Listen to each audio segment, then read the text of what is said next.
mga dipo nga. Ay, gwapo na naman. Parang ang sarap ng pansit canton. Ito naman yung gusto nyo, diba? Ano na naman to? Ayoko niyan. Mas nabubusog ako dito. Ay, may pakboy pa si sir. Oh, ayan. Nagkuha na natuloy ng number. Charot. So,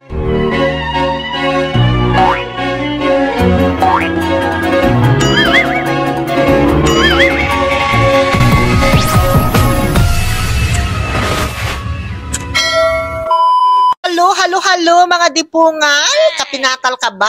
Diyos ko, ayoko na nga makipagtropa sa mga Bicolano. Ang dami-daming tinuturo sa akin ng mga salita na di ko man maintindihan. So, ayun na nga, mga kapinatal. Palabas na kami ngayon sa accommodation ni RC. As in, RC Muñoz, tama ba? Parang hindi naman. Mas bagay yata sa'yo, RC Taulaba.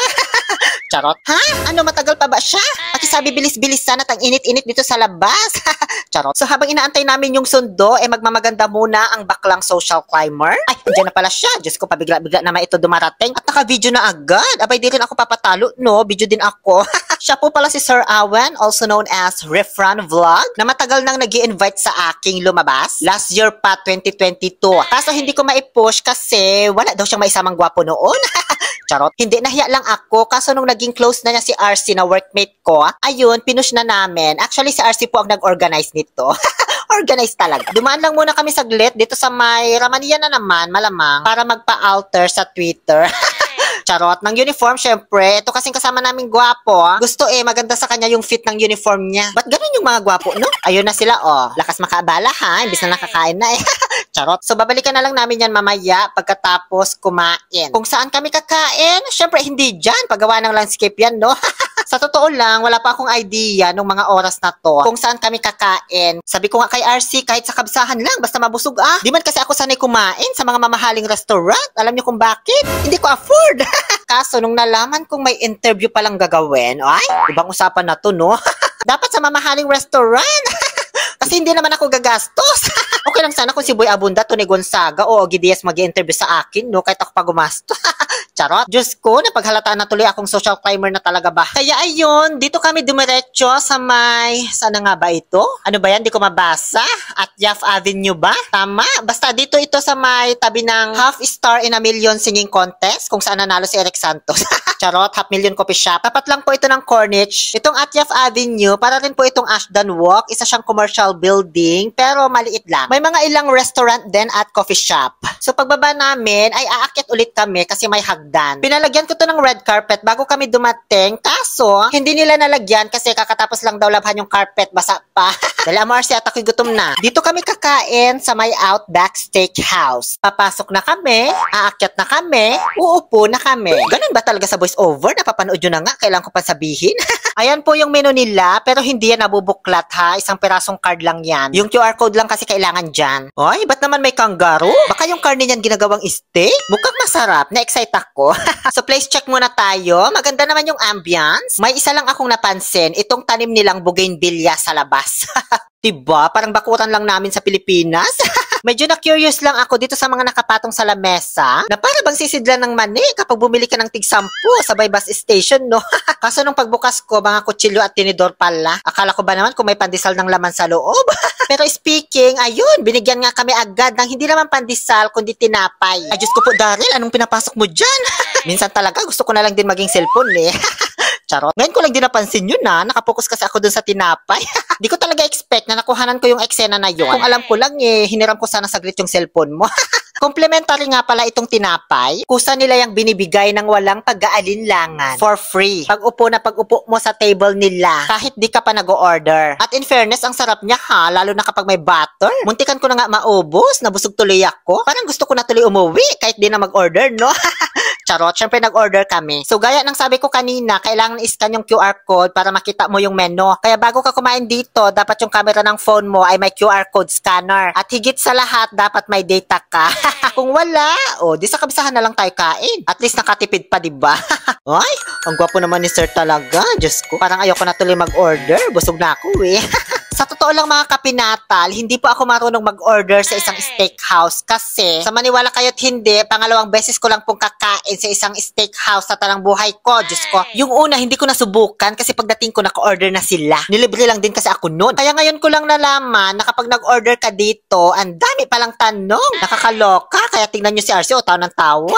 Yung medium lang naman kasi na paghandaan kong isagot dito, hindi ko man alam. May mga follow-up question pa pala. Katulad nung kung anong side daw gusto ko, sabi ko na lang, mas close po ako sa father's side. Tapos kung anong klaseng salad daw ang gusto ko, sabi ko kung may buko salad kayo, edi yun na lang. Wala daw, kaya yung ano na lang, Julius Caesar ba yun? Basta ganon. Tapos sunod kung anong klaseng soup naman. Kaya sabi ko kung may Cerelac kayo dyan, yun na lang ibigay nyo sa akin. Tapos ang huling tanong nila kung anong drinks. Kaya sabi ko, kung may Red Horse kayo dyan, bakit hindi? O, di ba kinabahan kayo? So, nung makuha na lahat ng mga order namin, isinerve na pa isa-isa, malamang anong gagawin? Alang pag-antayin kami. Una nilang sinerve yung soup opera, kasunod din agad-agad ng Julius Caesar salad. Una ko nang tinikman yung soup at ang sarap ha, mayroon siyang mga buo-buong patatas. Di ko lang alam kung anong tawag sa soup na ito, si Sir Awin kasi ang namili na. 9/10 siya para sa akin. O, tama na yung picture ano at di ako makasubo ng maayos. Itong Julius Caesar salad naman nila, nasarapan naman ako, pero parang nasimplehan ako sa pagkakagawa. Litsugas lang pala ito na may parmesan eh. May pa Caesar pa silang tawag. Diyos ko. 7/10 para sa akin. At sunod naman na dumating ang aming drinks, iced tea, bottomless. Ay, bottomless mo nga ako, Daryl. Charot. Sa unang sip-sip ko nung iced tea, ba't parang walang lasa ba? Ang tabang, Diyos ko. Saka ko lang nalaman, nakabukod pala yung asukal. Asukal ba to o arnibal? Parang liquid siya eh. Basta ko ano man tawag dyan. Binuhusan ko ng asukal, hinalo-halo, tsaka ko tinikman ulit at perfect. 10/10 para sa akin ang iced tea nila kasi naging inosente ako dun sa part ng asukal eh. Hanggang sa tuluyan ng dumating yung aming main menu dish or ano ba tawag sa ganyan? Basta pare-pareho lang po kami in order na platter. Nagkakaiba-iba lang kami sa mga sides. Yung sides na pinili ko ay mashed potato tsaka rice. So ngayon ko lang din napag-alaman na ang rice pala sa steakhouse ay consider as side.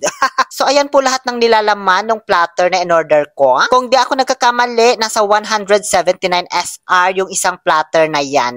Diba? Inuna pa mag-picture kaysa kumain. Di ka naman halatang kinikilig dyan, RC. Ang gwapo naman kasi ni Sir, Diyos ko. Sa totoo lang, kung sa physical, ganyan yung ideal man ko sa katulad ni Sir. So kain na nga ako para ma-interview na. Ay, ang taray, may nalalaman ka pang pahiwa-hiwa ng kutsilyo dyan. Inginangasabo lang naman yan sa bahay. Ang lakas talaga mga social climber. Pag-nguya pa lang, diba? So, medium well po, mga kapinatal, yung ni-request kong doneness ng aking steak. Kaso nung paghiwa ko, parang well done naman yung kinalabasan. Kasi dapat may pagka-pinkish pa yan eh, diba? Kaya medyo natigasan ako doon sa laman, pero malambot yung taba ha. Parang natutunaw siya sa bibig. Yun kasi ang disadvantage ng well done, guys. Tumitigas yung karne, lalo kapag lumamig na. Kaya mas maganda ang medium well o di kaya medium. Kung di ka naman masyadong maselan sa dugo-dugo para mas malambot siya. Kung gusto mo naman ng rare, o di ikaw na lang mismo kumagat doon sa baka habang buhay pa. Ganun lang din naman yun. Lahat ng nasa plato ko nagustuhan ko yung lasa, guys. Masarap ang nuggets. Kung nuggets man ito, mas lalo na itong parang pizza na kubos. Diyos ko, panalo. So overall, 9/10 silang lahat para sa akin. Sa kalagitnaan ng aming pagkain ay sinumulan na rin ni Refran Vlog ang interview. Akala ko naman tapos na kanina. Ang dami na kasing tanong nung nag-order pa lang. Hindi pa pala interview yun, Diyos ko. Charot. Kasama si Oliver Castro, kasama natin siyang kumakain ngayon ng dinner. Ayan, mega shoutout sa'yo, Kuya Oliver. Okay lang matawagin kitang Kuya Oliver? Hindi. Mas gusto ko yung dipungal o di kaya tokmol.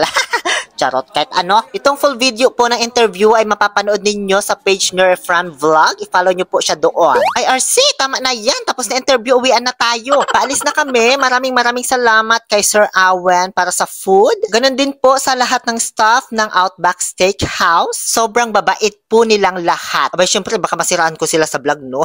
At ayan, nagkuha na sila ng number. Charot. Nagparit lang po sila ng kanilang store sa Google Map. Tignan nyo, saan kayo galing to? Ngayon lang lumabas. Kanina pa kami nag-aantay dito sa labas eh. Kuhanin pa natin yung pina-alter ni Daryl eh. Binalikan lang namin saglit yung uniform ni Daryl sa may Rahmania. Pero hindi pa po kami uuwi. Dahil pupunta pa kami dito sa Ithra, ang building na isa sa mga pinapangarap kong pasukin at i-vlog. Yan at iba pang mga detalye ang kailangan ninyong pakatutukan sa mga susunod na araw.